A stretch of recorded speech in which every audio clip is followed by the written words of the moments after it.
अरे यार, कल मेरा प्रैक्टिकल है, मुझे कुछ समझ भी नहीं आ रहा है, मैं क्या करूं। चलो एक काम करता हूं, सौरभ सर और कुलदीप सर से पूछ लेता हूं। सर, कल मेरा प्रैक्टिकल है, कुछ गाइड कर दीजिए। तो बाबू, अगर आपका भी प्रैक्टिकल एग्जाम बहुत पास आ चुका है तो बिल्कुल घबराने की जरूरत नहीं है। सबसे पहले रिलैक्स हो जाओ। आप सभी का अगर फिजिक्स का प्रैक्टिकल है और केमिस्ट्री का प्रैक्टिकल है, क्योंकि मैं फिजिक्स और केमिस्ट्री बता सकता हूं क्योंकि मेरा था भाई पीसीएम, ठीक है ना। तो मैं फिजिक्स और केमिस्ट्री का बारे में मैं आपको एकदम बढ़िया से बताने वाला हूं। देखिए, प्रैक्टिकल एग्जाम जिन बच्चों का होता है तो सबसे पहले आपके स्कूल में आते हैं दूसरे स्कूल के एग्जामिनर, वही लेते हैं आपका वाइवा और वही आपको नंबर देते हैं, ठीक है। आपका प्रैक्टिकल एग्जाम होता है फिजिक्स और केमिस्ट्री और बायोलॉजी का, 3 सब्जेक्ट का होता है और 30 नंबर का होता है। अब इस 30 नंबर का जो बंटवारा होता है ना, बहुत ही शानदार तरीके से होता है।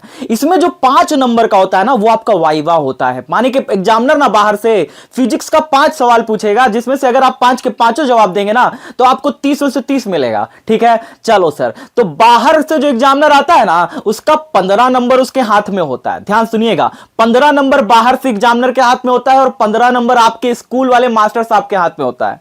हाँ, तो ये आपको कोई नहीं बताएगा। तो 15 नंबर आपके स्कूल वाले मास्टर साहब देते हैं और 15 नंबर बाहर से जो एग्जामिनर आता है।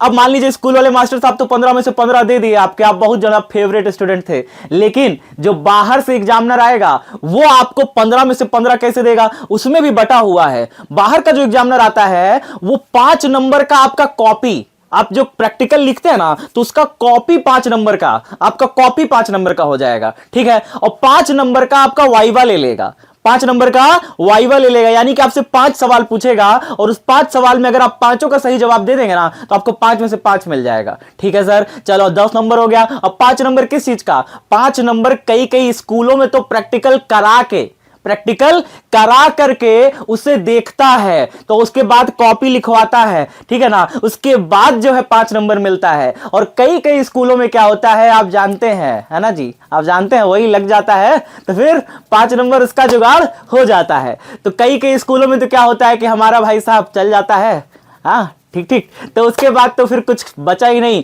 नंबर मिल जाता है। लेकिन कोई कोई स्कूल में भैया ऐसा नहीं होता है, बकायदा पूछा जाता है। अब बात रही कि सर वाइवा में क्या पूछा जाता है, डर लग रहा है सर, बहुत सारा बच्चा डरता है, एग्जामिनर बाहर का आ जाता है ना, तो उसके सामने डरता रहता है वाइवा में कैसे क्वेश्चन पूछ लेगा, क्या क्वेश्चन पूछ लेगा।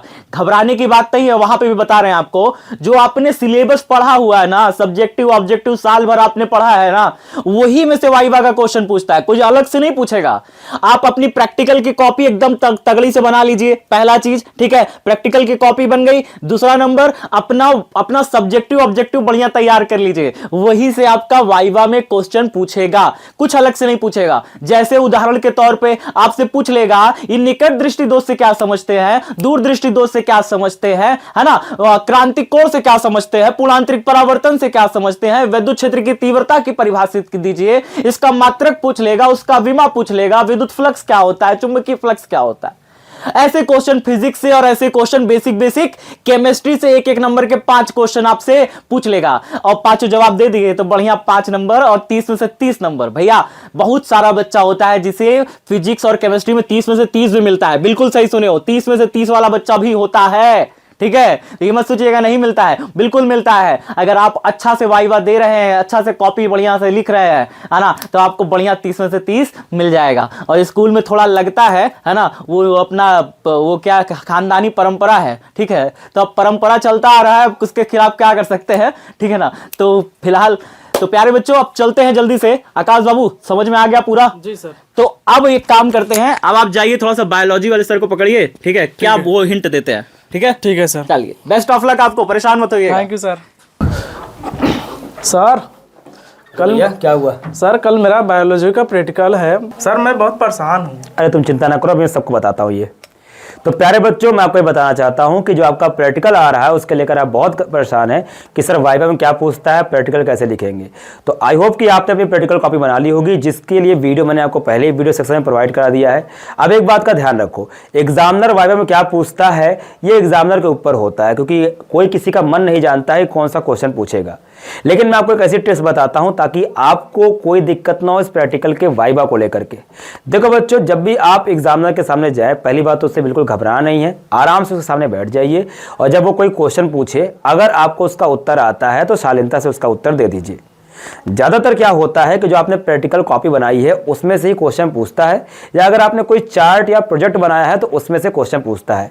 तो पहला काम तो ये करिए कि अपनी प्रैक्टिकल फाइल को अच्छे से पढ़ के जाइएगा, उसमें से कोई क्वेश्चन पूछेगा तो आप उसके आंसर जरूर दीजिएगा।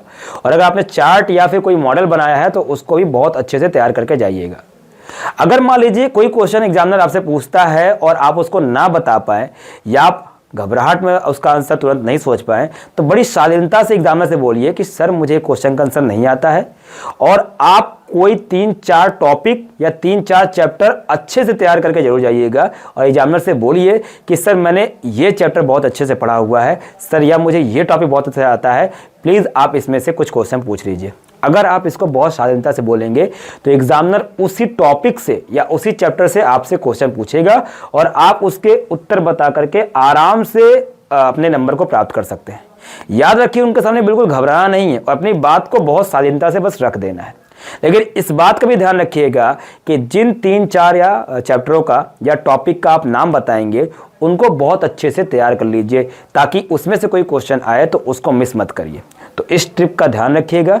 अदरवाइज आपने साल भर बहुत पढ़ाई की है और क्वेश्चन आपके सिलेबस से पूछेगा तो आप ऐसे ही आंसर दे देंगे, और अगर नहीं दे पाते आंसर तो जैसे मैंने कहा वैसा करिएगा। ऐसा नहीं वो 3-4 क्वेश्चन पूछे जा रहे हैं एग्जामिनर साहब और आप चुपचाप बैठे रहें। जैसे ही पहला क्वेश्चन नहीं आता है आप तुरंत बोल दीजिए एग्जामिनर से कि सर ये टॉपिक मैंने पढ़ा हुआ है, और आप इजीली इसका उत्तर दे देंगे। इसके लिए आपको इतना चिंतित होने की जरूरत नहीं, बस आपकी प्रैक्टिकल कॉपी अच्छी होना चाहिए। जो प्रैक्टिकल करवाए जाएंगे उस प्रैक्टिकल को अच्छे से कर लीजिएगा, और जब वाइवा के समय आए तो इसी ट्रिक को अपनाइएगा, ये ट्रिक नहीं कहूँगा, इसी तकनीक को अपनाइएगा।